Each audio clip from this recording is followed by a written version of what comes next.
उत्तर प्रदेश में न तो दलितों पर जुल्म सितम का सिलसिला खत्म हो रहा है और न ही उत्तर प्रदेश के दलितों का धर्म परिवर्तन रुक रहा है। हफ्ते भर में अब यह तीसरा मामला है जब अलीगढ़ में दलितों ने मुसलमान बन जाने की चेतावनी दी है। एक गांव में दबंगों ने दलितों को सताया तो उन्होंने ये धमकी दी।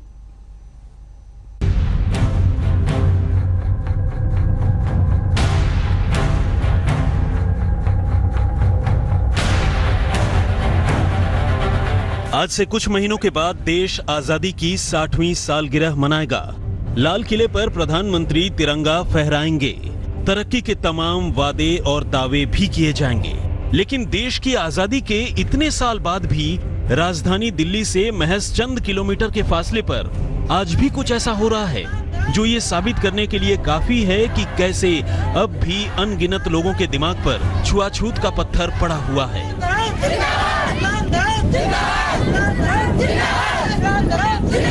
जो तमाम किताबी बातों के बावजूद दलित और पिछड़े तबके के लोगों को अब भी खुलकर जीने नहीं देता।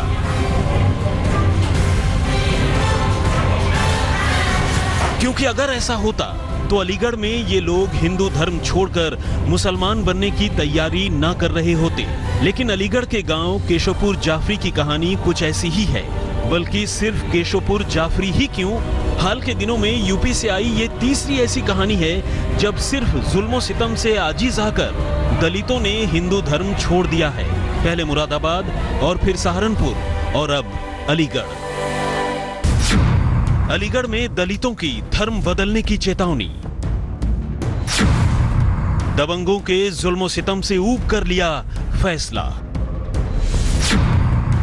हफ्ते भर में यूपी में धर्म बदलने का तीसरा मामला।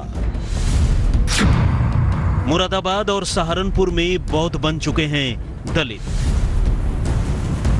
लेकिन मुरादाबाद और सहारनपुर से पहले आपको अलीगढ़ की कहानी सुनाते हैं। यहां इस गांव में कुछ लोगों ने एक नाला दलित समुदाय के लोगों की तरफ खोल दिया, जिसके बाद दोनों पक्षों में जमकर विवाद हुआ और कहानी में पुलिस की भी एंट्री हो गई। लेकिन दलितों का इल्जाम है कि पुलिस ने उनका साथ देने के बजाय दबंगों का पक्ष लिया। लिहाजा अब उन्होंने हिंदू धर्म छोड़कर मुसलमान बनने का फैसला किया है। इसी कड़ी में गांव के लोगों ने न सिर्फ विरोध प्रदर्शन किया बल्कि हिंदू देवी देवताओं की मूर्तियां और तस्वीरें भी पानी में बहा दी। उनके साथ कुछ बाहरी गुंडे बदमाश टाइप के थे जो हथियारबंद थे। उन्होंने हमारे पर हमला कर दिया था। हमारे घर में गोली और पत्थर भी चढ़ाई की। हमारी महिलाओं से मारपीट की अंदर, जो उनके लूटपाट की इज्जत भंग करने की तक कोशिश की। हालांकि गुस्साए दलितों ने जब धर्म बदलने का ऐलान किया तो मौके पर पुलिस भी पहुंची और एसडीएम भी। एसडीएम की माने तो उन्होंने फिलहाल दलितों को इंसाफ दिलाने का भरोसा दिया है। लेकिन दलितों ने भी प्रशासन को शुक्रवार तक का अल्टीमेटम दिया है। ऐसे में हालात अब भी नाजुक हैं। इसमें कार्रवाई के रूप में जो दोनों पक्ष झगड़ा कर रहे थे उनमें अरेस्टिंग हो गई है। आगे की कार्रवाई विवेचना का पार्ट है। वो विवेचना में दोनों पक्ष अपना जो भी अपना साक्ष्य या बयान जो भी करवाना चाहते हैं वो करवाएं। उसकी विवेचना को देखें। आज फिर विवाद का मामला क्या था?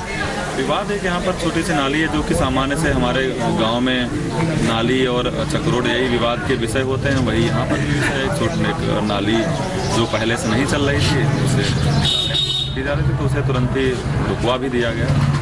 अब ऐसी कोई बात नहीं। हफ्ते भर के दौरान यूपी में ये तीसरा मामला है। इससे पहले ऐसे ही जुल्मो सितम से ऊब कर दलित मुरादाबाद और सहारनपुर में बौद्ध बन चुके हैं और इस बार अलीगढ़ के दलितों ने मुसलमान बनने का फैसला किया है। पंकज सारस्वत, अलीगढ़, आज तक।